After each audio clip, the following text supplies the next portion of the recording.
নবীজি সাল্লাল্লাহু আলাইহি ওয়াসাল্লামকে সোমবারের রোজা সম্পর্কে জিজ্ঞাসা করা হলো, ইয়া রাসূলুল্লাহ, আপনি সোমবারের দিনে কেন রোজা রাখেন? নবীজি বললেন, ফাকালা ফীহি বুলিতু, এই দিনে আমি জন্মগ্রহণ করেছি। অফীহি উনজিলা আলাইয়া, এই দিনে আল্লাহ তাআলা সর্বপ্রথম আমার উপরে ওহী নাজিল করেছেন, ওহী অবতীর্ণ করেছেন। এই দিনে, এই জন্য আমি সোমবারের দিনে রোজা রাখি। এই হাদিস থেকে বোঝা গেল নবীজি সোমবারের দিনে রোজা রাখতেন কেন? তিনার জন্মদিন ছিল, এই জন্য রোজা রাখতেন।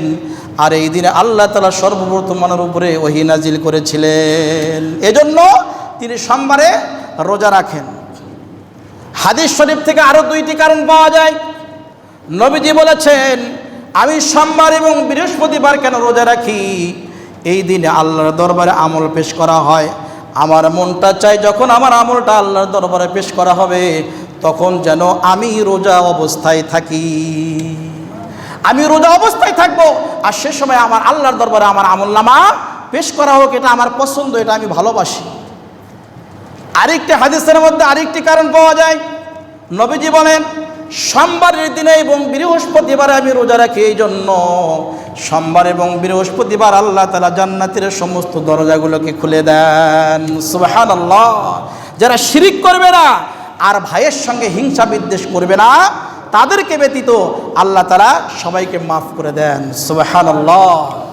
নবীজি আরও দুইটি কারণ বললেন, সেটি হচ্ছে সোমবার বৃহস্পতিবার আমলনামা পেশ করা হয় আল্লাহর দরবারে।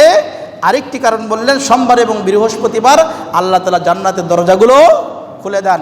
এই চারটি কারণে নবীজি প্রতি সপ্তাহে সোমবারের দিনে রোজা রাখতেন। তাহলে আমরা এখান থেকে কি আমল পাই? যে সোমবারের দিনে, প্রতি সপ্তাহে সোমবারের দিনে আমরা কি করব? রোজার আমল করব, আর বৃহস্পতিবার রোজার আমল করব, যদি আমরা পারি। শুধুমাত্র বছরে একবার না, প্রতি সপ্তাহের প্রতি সোমবার। আর জন্মদিনে আমরা কি করব? নবীজি কি শিক্ষা দিলেন? আমাদের যেদিন জন্মদিন, যদি আমাদের জন্ম শুক্রবার হয়ে থাকে, তাহলে আমাদেরকে শুক্রবারে কি করতে হবে? রোজা রাখতে হবে না কেক কাটতে হবে?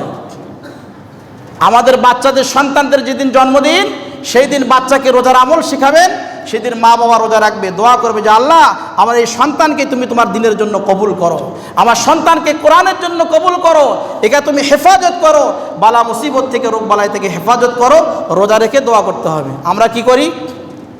সুন্দর করে রুমটাকে সাজাই, এরপরে আতশবাজি করি, গান বাজাই, এরপরে সুন্দর খাবারের ব্যবস্থা করি, এরপরে কেক কেটে আমরা আনন্দ উল্লাস করি, মোমবাতি জ্বালাই। এগুলো ইহুদি খ্রিস্টানদের কালচার, এগুলো বিদআত, কুসংস্কার।